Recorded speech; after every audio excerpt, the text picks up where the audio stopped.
madaxweynaha Soomaaliya Xasan Sheekh Maxamuud maanta oo sabti ah wuxuu la kulmi doonaa guddigii loo igmaday wax ka beddelka dastuurka dalka.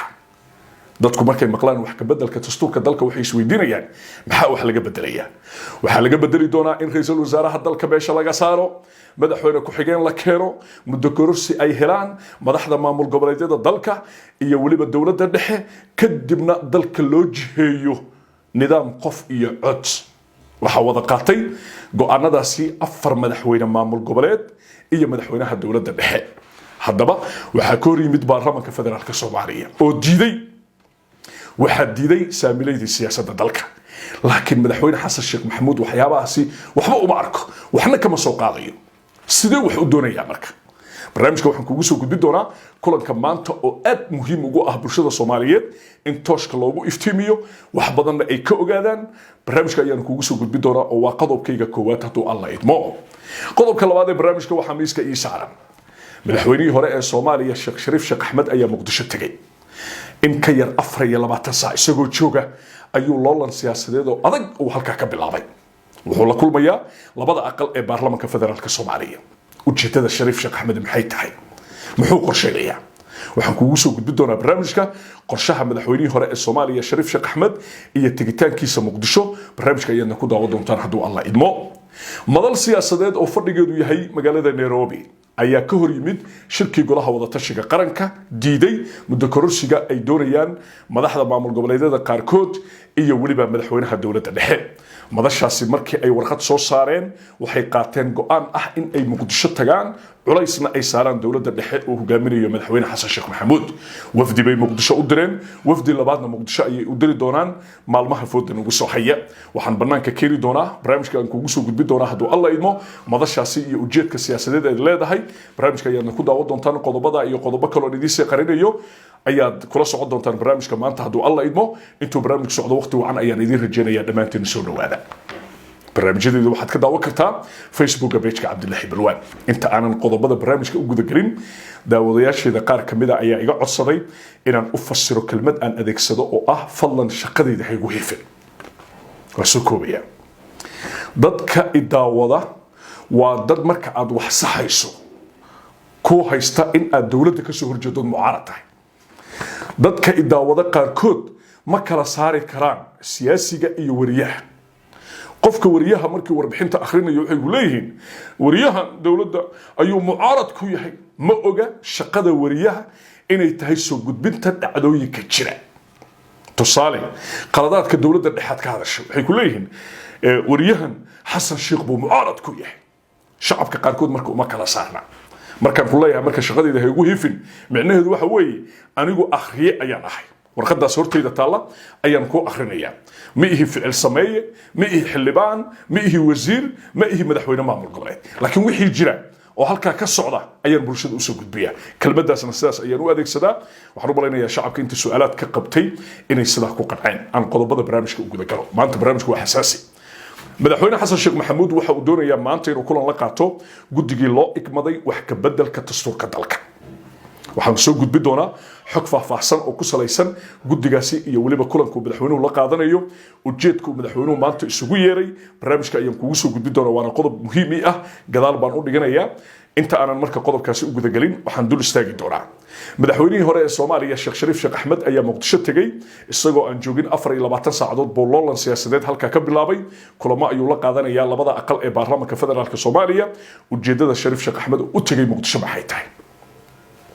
madaxweyne Shariif Sheekh Axmed wuxuu ka mid yahay madal siyaasadeed oo fadhigoodu Nairobi ahaa oo ka hor yimid go'aan ka soo baxay golaha wada tashiga qaranka oo ahaa in ra'iisul wasaaraha la bedelo, madaxweyne ku xigeen la keeno, in dalka 5 sano uu joogo madaxweyne Xasan Sheekh Maxamuud oo muddo kororsi 1 sano uu helo, waliba isagoo 1 sano jooga, in madaxda maamul goboleedyada muddo kordhin la siiyo. go'aanadii golaha wada tashiga qaranka ka soo baxay waxaa ka hor yimid rag uu Shariif Sheekh Axmed ka mid yahay.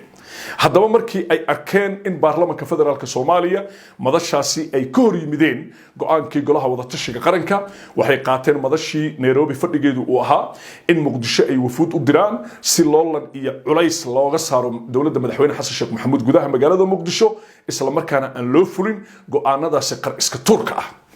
madaxweyne Shariif markuu wuxuu Muqdisho u joogaa in aan la ansixin wax la yiraahdo muddo kordhin. wuxuu muqdisho u joogaa in aan lagu xadgudbin dastuurkii shalay lagu heshiiyey wuxuu muqdisho u joogaa in aanan ummadda Soomaaliyeed mar kale aysan iska hor iman oo la dhihin saamigii beesha daarood Ismaaciil baa meesha laga saarayaayo dalku wuxuu noqonayaa madaxweyne hawiye ah iyo madaxweyne ku xigeen Isaaq waana ujeedka dowladda Xasan Sheekh Maxamuud in dalka uu yeesho madaxweyne hawiye ah madaxweyne ku xigeenna uu noqdo qof ka yimid waqooyiga Soomaaliya ama halka hadda Soomaaliland la isku yiraahdo madaxweyne Muqdisho ka yimid iyo madaxweyne Hargeysa ka yimid oo dalkaba laga saaro saamiga beesha daaroodna laga dhigo wasiirka arrimaha dibadda iyo hadduu Allah ku idmaayo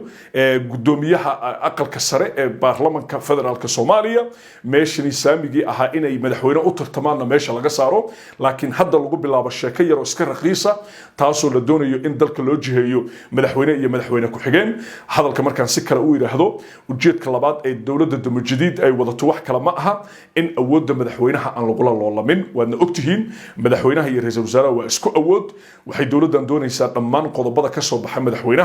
in maxkamad dastuuri ah ay ansixiso ama baarlamaanka si farsamaysan loo marsiiyo ra'iisul wasaare markasta ku dhago oo culays ku ahna meesha laga saaro arrintaas waxa ka hor yimid musharaxiintii tartanka madaxweyne Xasan Sheekh Maxamuud la galay sanadkii tagay 2022 hadaba musharaxiintaasi waxa ugu tun weynaa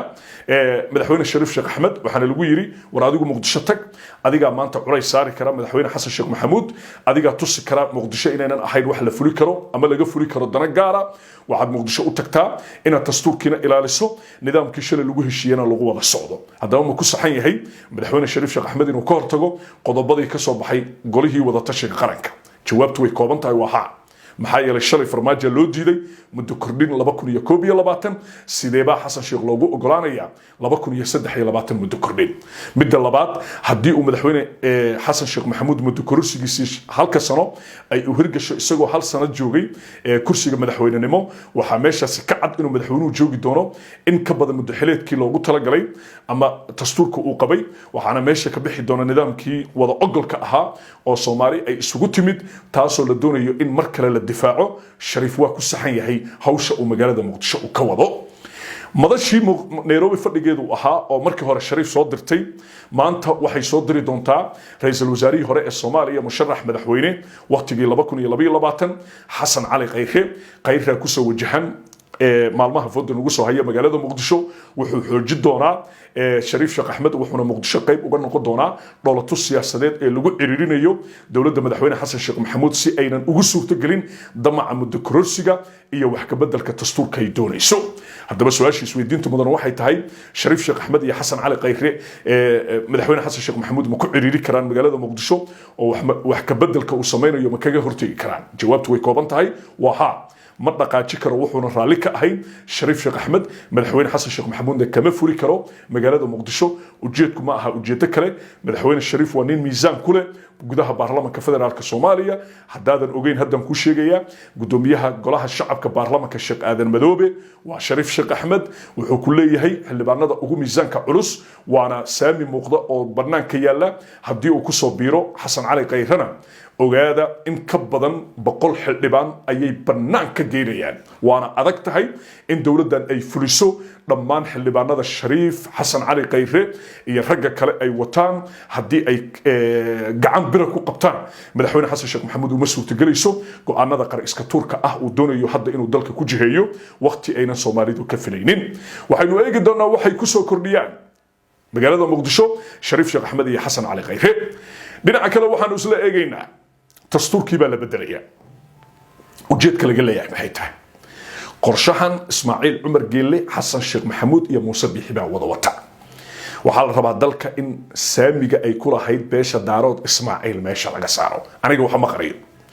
ra'iisul wasaarihi matali jiray beesha daaroodna meesha uu ka baxo Muqdishona uu madaxweyne ay qaadato Hargeysana ay qaadato madaxweyne ku xigeen laguna noqdo 1991 markii Maxamed Siyaad Barre laga saaray dalka go'aan ay wada qaateen Allah u naxariistay madaxweynihii hore ee Soomaaliya Ali Mahdi Maxamed iyo guutooyin siyaasadeed oo xitaa ku jiray Allah u naxariistay Maxamed Faarax Caydiid go'aankuna wuxuu ahaa hawiye iyo isaaq inay kala qaataan ra'iisul wasaare iyo waliba madaxweyne ku xigeen iyo madaxweyne waxayna arrintaasi shaqayn weysay muddo sanooyin ah kadibna wuxuu dalku qasab ku noqotay inuu ku laabto nidaamkii 4.5 oo halka la aado kadibna ra'iisul wasaare iyo madaxweyne iyo gudoomiye baarlamaan ay kala qaataan digli iyo milifle daarood iyo waliba hawiye